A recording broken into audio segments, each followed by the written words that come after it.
L'aménagement des étendues de terre visées. Aucune étude d'impact environnemental et sociétal n'a été présentée à la communauté en violation manifeste de la loi sénégalaise. De là, on ne peut qu'être sceptique et inquiet face à ce projet et avons nécessairement besoin de réponses quant aux multiples questions que se posent les populations du Fogny. Quelles conséquences sur notre écosystème qui est déjà fragilisé par l'érosion marine, dont l'urgence à trouver des solutions n'est plus à discuter face aux effets de changement climatique avec la montée des eaux? Qu'en est-il de la déforestation dont souffre notre commune face aux coupes massives de bois de chauffe et un éventuel aménagement ou urbanisation de notre cadre de vie naturel? Qu'en est-il de la menace d'extraction de plus de 25 000 tonnes de sable lourd sur ce littoral qui aujourd'hui est convoité par la Société nationale SAPCO? Quelles sont les conséquences de ce projet sur notre économie locale? Nous vivons essentiellement de la pêche. Des milliers de personnes dépendent directement et indirectement de cette activité. Au jour, chaque jour, l'on s'active dans ce secteur tout au long du littoral, depuis la frontière gambienne, en passant par Niafran, Abéné, Diana, Kafountine et jusqu'à l'hôtel Caronne. L'agriculture et l'élevage restent encore des sources incontournables de revenus pour la quasi-totalité de la population. Ces deux secteurs, à l'heure actuelle, rencontrent entre autres des problèmes liés à la rareté des terres cultivables et de pâturage pour le bétail, l'accès à la terre étant difficile pour tout le monde. Est-il alors opportun, pour un projet dont on ne maîtrise pas les impacts sociaux en termes d'emploi, de le substituer aux sources naturelles, aux sources directes de revenus locaux précités? Les conséquences environnementales, économiques et sociales sont telles que nous ne pouvons accepter un tel projet au profit d'investisseurs étrangers, capitalistes et néocolonialistes. Au regard de ce qui se passe tout près de chez nous, à Saly, à la pointe de Sarène, nous devons savoir que ce projet ne nous profitera pas. Nous qui avons choisi de vivre en harmonie avec la nature, du tourisme intégré et responsable, mais aussi des cultures arboricoles et maraîchères. Justement, en parlant de tourisme intégré et responsable, on sait tous que ce sont nos amis éco-citoyens du monde, avec leur amour pour la Casamance, implantés dans notre zone depuis des décennies, et avec l'effort sans arrache de nos populations qui ont permis la réalisation de pratiquement toutes les infrastructures de la zone, centres de santé, écoles, forages et tant d'autres. Tout cela sont aujourd'hui menacés d'être délogés de leur maison, campements et réceptifs. Pour certains, ils n'attendent depuis fort longtemps que la revalorisation de leurs établissements touristiques en lieu et place d'une expropriation. Partout où SAPCO passe, les populations ont été victimes de déplacements, de perte de leurs terres, et n'espérons pas les indemnités promises, car très souvent dérisoires, et tardent à être payées pour relancer notre économie et nous assurer un développement durable. Pour toutes ces raisons, et au vu des dernières déclarations de notre maire, qui heureusement est derrière sa population, et celle des 3 chefs de village, Kafountine, Diana et Abéné, nous déplorons le manque de consultation préalable des populations non impliquées de façon effective dans ce projet. Ces pratiques ne font que nous diviser et ne sécurisent en rien les relations sacro-traditionnelles et de confiance entretenues dans nos 3 villages.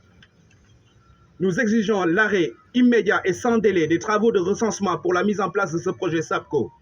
Nous exigeons la réaffectation des terres délibérées aux villageois qui les cultivent et entretiennent, et ceci depuis leurs grands-parents et pères. Nos enfants et petits-enfants méritent un héritage foncier qui leur garantirait un bien-être et assoirait leur culture et leur identité. En clair, la population du Fogny-Diaban, dans sa large majorité, rejette l'implantation d'une station balnéaire avec des macro-hôtels assis sur des titres fonciers qui nous interdiraient l'accès à nos terres, à la plage ou nous en délimitant des zones exclusives et qui défigureraient notre cadre de vie sans compter son lot de dépravation sur nos valeurs et mœurs. En Casamance, nous avons encore ces valeurs que nous souhaitons à tout prix sauvegarder et préserver et n'envisageons pas de les mercantiliser au profit des capitalistes peu soucieux de nos traditions et de notre mode de vie. Nous rappelons à l'État du Sénégal, particulièrement à nos autorités administratives et locales, que nous avons besoin de plus de transparence et de communication dans la gestion de toutes les affaires publiques relatives à notre communauté. Nous avons besoin de plus d'accompagnement dans nos différentes activités économiques locales en revalorisant nos activités génératrices de revenus écologiquement et socialement responsables. La pêche, l'élevage, l'agriculture et le tourisme responsable et intégré sont tous des leviers importants pour notre économie locale. Il faut juste penser à leur revalorisation. Donc, pour tout ceci, nous exigeons, nous demandons à SAPCO de dégager du Foni-Diaban. Non, non, SAPCO. Non, SAPCO. SAPCO, non. Non, SAPCO. Non, SAPCO. Non, SAPCO. Non, SAPCO. Non, SAPCO. Non, SAPCO. Non, SAPCO. Non, SAPCO. Non, SAPCO. Non, SAPCO. Non, SAPCO. Merci. Merci. Merci beaucoup. Donc,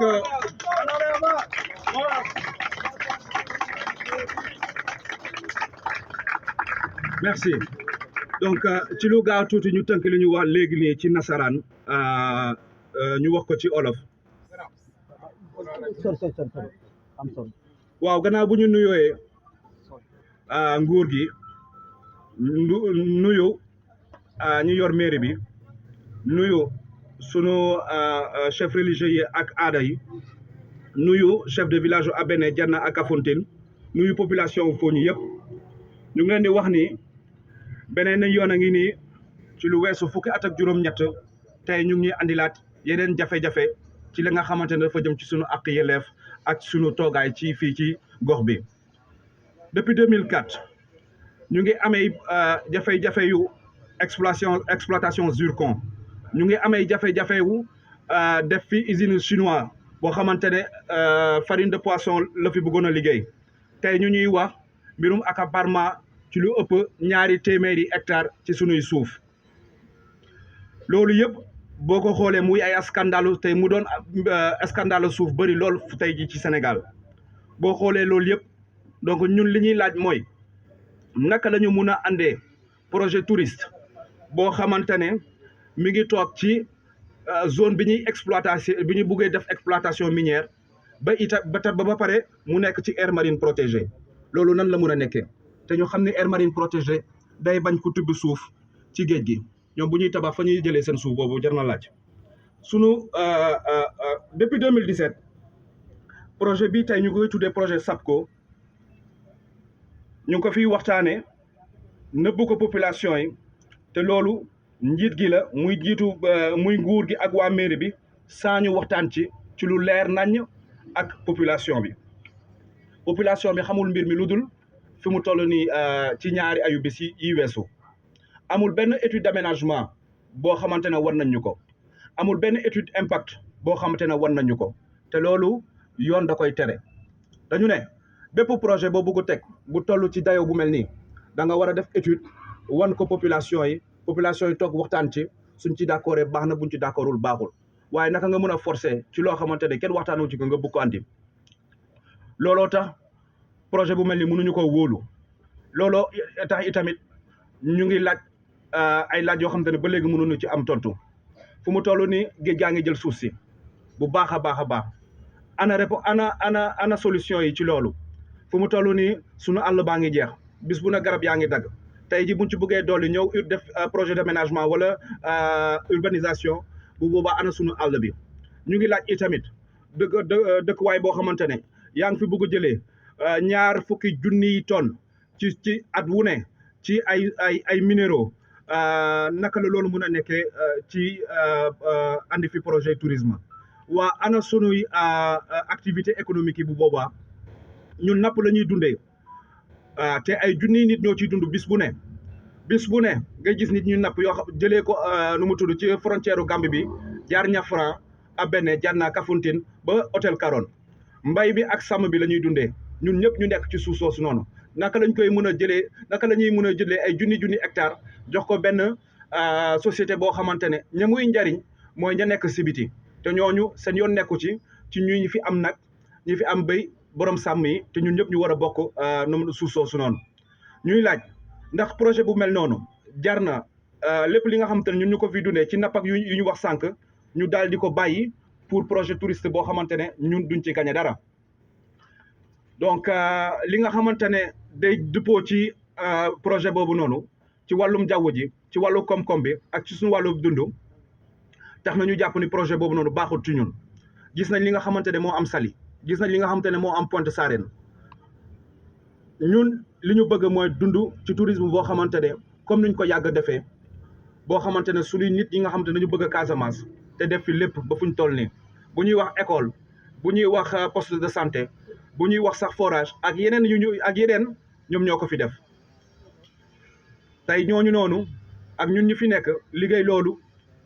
ci ati at ñu war ñu mën a génnee ci suñuy dëkkuwaay te laajuñu leneen lu dul ñu renforcer dëkkuwaay yooyu noonu ba war ko mën a valoriser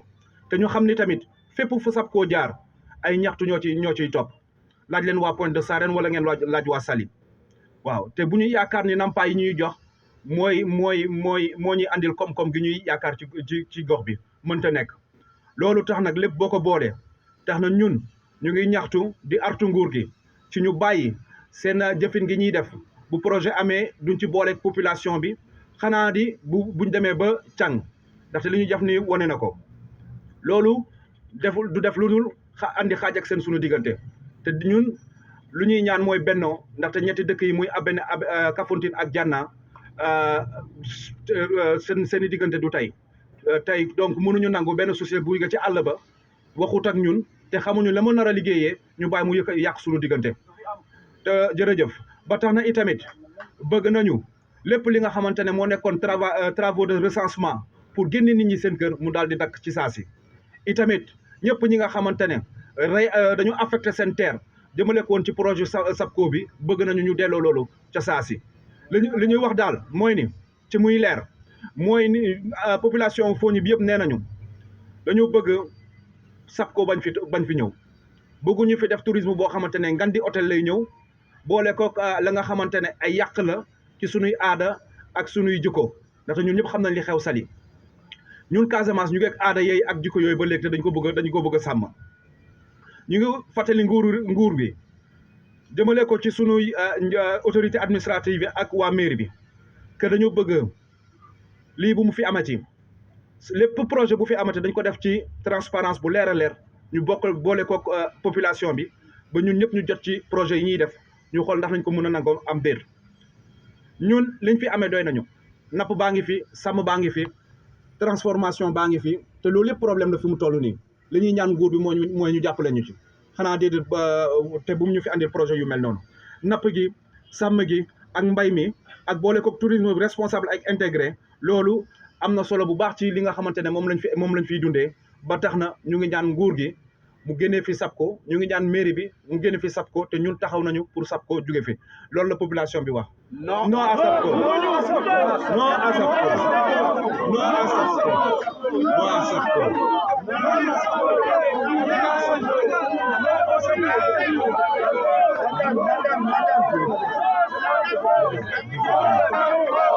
Non SAPCO non SAPCO non SAPCO non SAPCO non SAPCO non à SAPCO non à SAPCO non à SAPCO non à SAPCO non à SAPCO. Merci beaucoup jërëjëf.